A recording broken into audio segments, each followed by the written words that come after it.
All right, everybody, welcome back.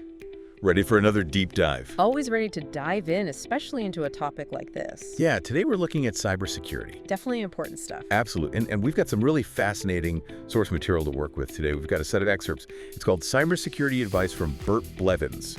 Expert Strategy? Catchy title? It is a catchy title, but the content itself is a little cryptic, I have to say. Oh, how so? It's more like a collection of almost like little clues or, or just like terms and phrases, not a full-blown article or anything. Sounds intriguing. Makes you wonder what Bert was trying to convey. Right. So we're going to try to kind of unpack that and see if we can figure out what Bert was going for here. All right, let's decode some cybersecurity wisdom. Okay, so let's just lay it out there on the table. This is what we've got. And tell me what jumps out at you here. So the list is this. Password vaulting, PAM, chatbot-ing, LAPS, cyber insurance. Okay. I see a few things right off the bat. First, these all sound like shorthand notes, like reminders for key cybersecurity topics. Yeah. Almost like he was jotting down his top priorities. Right. Maybe for a presentation or a blog post, who knows? Second, I'm intrigued by that chatbot-ing thing. That's not a term you hear every day. Yeah. No, it's very interesting. And the first 5 terms there, they're repeated. Oh, yeah. Password vaulting, PM, chatbot-ing, LAPS, cyber insurance. Almost like he wanted to emphasize their importance. Yeah, it's like he's sending us a message in Morse code or something. Maybe he was. So what do you think? Like, what is it about those 5 in particular that he might be trying to get across? Well, let's take them one by one. We've got password vaulting. I mean, this is cybersecurity 101, right? All right. In this day and age, you absolutely need a secure way to manage your passwords. Think about it. You wouldn't leave the keys to your house under the welcome mat, would you? No. A password vault is like a digital safe for your passwords, keeping them away from prying eyes. It's funny because a lot of people will say, oh, I've got a great memory. I don't need to write down my passwords. But then they're also the first people to get hacked because they're using the same password for everything. Yeah, exactly. Humans are terrible at remembering complex passwords and even worse at keeping them unique across different accounts. That's why a password vault is so crucial. Totally. Okay, next on the list we have PAM. Which stands for? Privileged Access Management. Now this one's all about control. It's like having a really, really strict bouncer at the door of your most sensitive systems. I like that analogy. So who are the VIPs in this scenario? Think system administrators, database admins, anyone with access to the crown jewels of your organization's data. PAM makes sure only the right people get in and that their activity is closely monitored. So it's not just about keeping the bad guys out, it's also about keeping an eye on the good guys. Exactly. Because sometimes even well-intentioned insiders can accidentally cause damage or, in some cases, intentionally misuse their access. Right. PM helps minimize those risks. Okay, makes sense. So next up, we've got that mysterious chatbot-ing thing. Any more thoughts on what that could be about?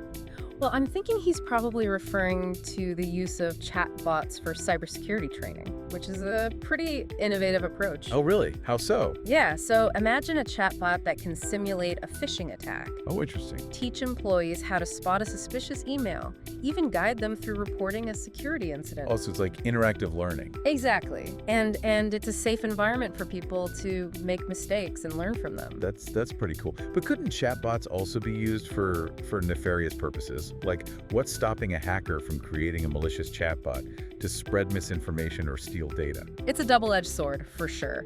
Like any technology, it can be misused. The key is to develop these chatbots responsibly, with robust security measures built in. And of course, educate users about the potential risks. Right, yeah. So it's not a magic solution? No. But it could be a really valuable tool. Absolutely. Okay, so on to LAPS. LAPS, yes. Yeah. This one stands for Local Administrator Password Solution. Okay. Not as catchy as chatbot-ing. No, not quite as catchy, but just as important. Okay. LAPS is all about managing those pesky local admin passwords on all the computers in your network. Think of it as constantly shuffling the lock combination so that no two are the same. And why is that important? Imagine a hacker gains access to one computer. With LAPS, that doesn't give them the keys to the kingdom. Each machine has a unique, randomly generated password. It makes it much harder for an attacker to move laterally within the network. So it's a form of damage control. Exactly. Containing the blast radius of a breach. Okay.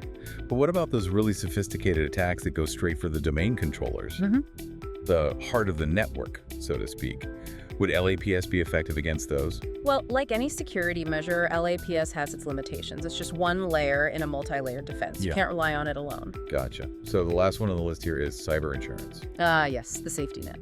The safety net. So is this something you've considered either for yourself personally or for your business? Oh, absolutely. These days, cyber insurance is becoming as essential as health insurance. The threat landscape is constantly evolving, attacks are becoming more sophisticated, and the financial fallout from a breach can be crippling. Cyber insurance helps mitigate those risks. In what way? Well, it can provide financial assistance to help you recover from an attack, cover legal expenses, and it can also offer things like crisis management support and PR help to repair your reputation. So it's like having a cleanup crew on standby just in case. Exactly. Because even with the best defenses in place, sometimes the bad guys still get through. Yeah, it's kind of a sobering thought, isn't it? It is, but it's the reality we live in. Right. Okay, so we've got this list of terms and phrases, and then there's this other little nugget. There's a website, dailycybersecuritytips.com, and then next to that it just says, discover the art of publishing. What do we make of that? Well, I'm guessing dailycybersecuritytips.com is a website dedicated to, daily cybersecurity tips. Okay. Sounds logical enough. But the discover the art of publishing part, that's interesting. It makes me think that Bert may have been involved in creating content, maybe even running that website himself. Yeah, maybe he was a blogger or something. Could be. And it also highlights something really important, which is that communication is key in cybersecurity. Oh yeah, explain that a little bit. It's not enough to just have the technical solutions in place. You need to be able to explain those solutions to people to make cybersecurity accessible to everyone. That's where the art of publishing comes in. Clear, concise, engaging content. Yeah, and it makes me think about those chatbot-ing training modules we were talking about earlier. Right. You need someone who understands both the technical side and the communication side to make those truly effective. Definitely. Well, looks like we've uncovered some interesting insights from Bert Blevins' cryptic notes. Strong passwords, controlling access, leveraging technology for training, preparing for the worst. But we're still left with a few unanswered questions. Such as? Well, who exactly is Bert Blevins? What's his story? And what kind of content will we find on dailycybersecuritytips.com? I guess that's where our deep dive ends, and yours begins. Maybe a quick Google search will shed some light on those mysteries. There you go. All right, everyone, thanks for joining us for another deep dive. Remember, in the world of cybersecurity, staying curious is one of the best ways to stay safe. Until next time. Stay safe out there.